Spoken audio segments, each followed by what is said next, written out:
Ito po yung isa sa magandang nangyari. Although isang araw pang balita ito, pero gusto kong bigyan ng analysis at opinion.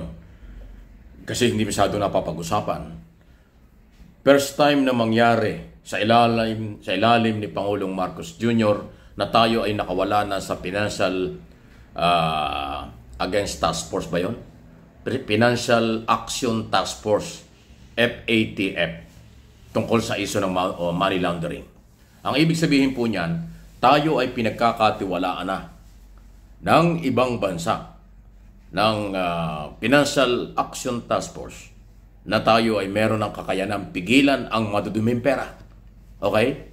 At sa nakaraang ilang administrasyon yan, Gloria, tapos Aquino, Duterte, nandyan tayo kahit nung araw pa.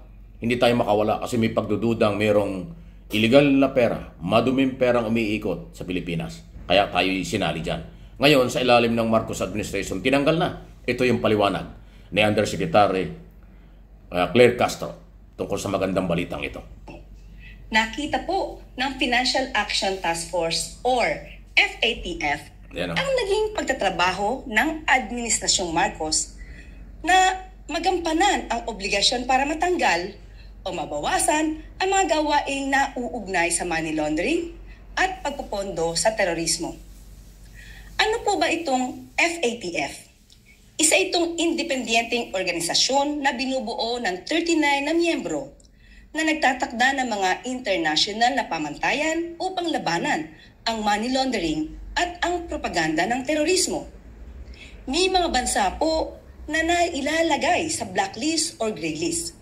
Kapag blacklist, ibig sabihin ay may significant strategic shortcomings o sobrang kakulangan upang sugpuin ang money laundering at terrorist financing. At kapag nasa gray list, ito ang mga bansang actively working with FATF para ma-improve ang anti-money laundering processes at kailangan na magawa ang mga action plans at rekomendasyon sa natatakdang panahon para maialis sa gray list. Naipasok tayo sa gray list noong Hunyo 2021 sa pamumuno ni dating Pangulong Duterte. Dahil sa una, kakulangan sa regulatory supervision ng gambling operations. Tandaan natin na mayagpag ang mga pogo noon. Pangalawa, weaknesses in the implementation of targeted financial sanctions na kahit may nababalitang anomalya sa mga transaksyon lalo na noong panahon ng pandemya ay mukhang pinababayaan lamang. At pangatlo, delays in the implementation of Anti-Terrorism Act of 2020 na kahit na napakalaki na intel at confidential funds noon. Nailagay nga tayo sa gray list noong 2021 matapos matukoy ng international watchdog na 18 na kakulangan na dapat matugunan ng gobyerno para labanan ang money laundering at terrorism financing sa bansa.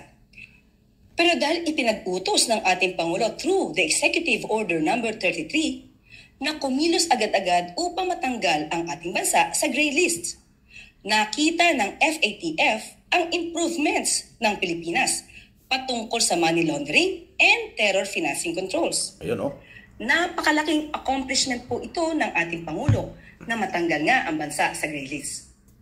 Kapag ka po ang bansa ay nailis na sa gray list, mahihirapan po ang ating mga OFW sa kanilang mga remittances.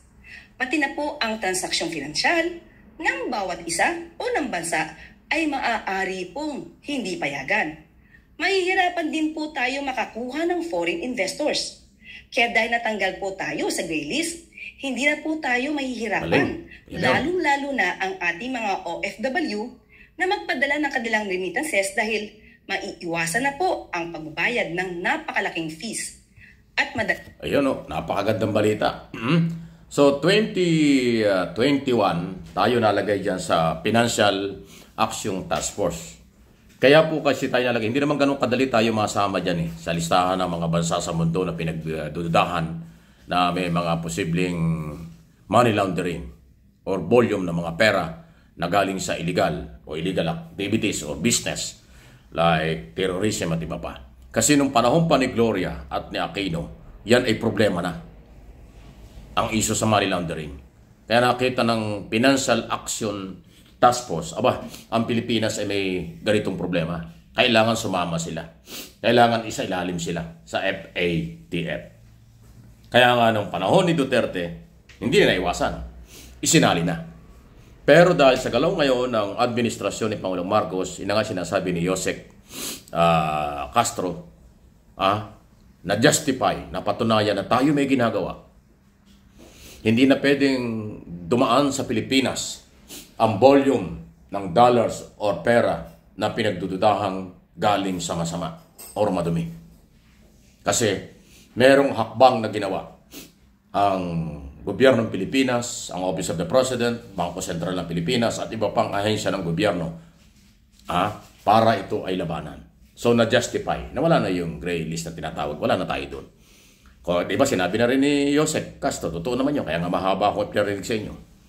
Dalawa ang kaagad naging positibo dyan. Una, yung OFW nagpapadala ng volume ng pera, $1 billion remittance ang lahat ng Pilipino sa abroad. Hindi na sila masyadong babawasan ng malaking kung kinakaltas kung ano-ano dyan. Dahil dyan sa pagdududang, hindi na sila pagdudahang madumi yung pera. Kaya alam mo, masakit sa OFW. Masakit sa mga Pilipino nasa abroad, nagtatrabaho, tapos pagdududahan pa na illegal ang pera. Grabe, dapat yan suporta, hindi yung pagdismaya, di ba? Pagdating naman sa business, ayun na yun. Lalakas, dadami, ang kapitalista, foreign investor na maglagak ng pera sa Pilipinas, na dahil kahit magkano hindi yan mahaharang, basta legal. Wala na silang pagdudahan na alam niyo pagka na-monitor ng anti-money laundering at saka ng financial action task force, ay mahuhuld yung pera kung galing sa private sector, di ba? Paano maisusugal nila yon? So ngayon, maluwag na. Magiging positibo ito sa business sa Pilipinas at lalo pang lalaki at lalakas ang loob ng mga Pilipino, remittance ng kailang kikita, lalo pang lalaki ito. Di panalo, good for business talaga at pabor din sa mga Pilipino.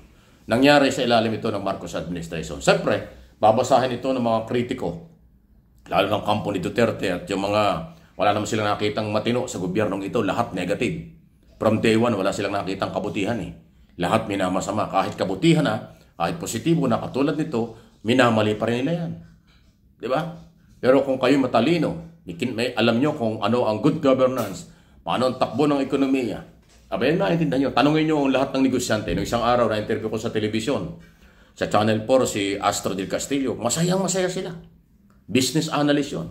Sabi niya, matagal na namin hinihintay ito. At sa wakas, sa ilalim ng administrasyon ngayon, nawala na tayo sa listahan yan. So, tataas ang kumpiyansa, ang tiwala ng business community ng mga negosyanteng Pilipino o foreign investor na mas palakihin pa ang negosyo. Ayun, isang malaking accomplishment pero binabaliwala ng iba. Kaya naman ginawa natin ng parang ipaliwanag ito. Tinulungan tayo ni Undersecretary Castro, yun naman ang trabaho niya bilang Malacanang or Palacio, Malacanang Press Officer at Communication Undersecretary.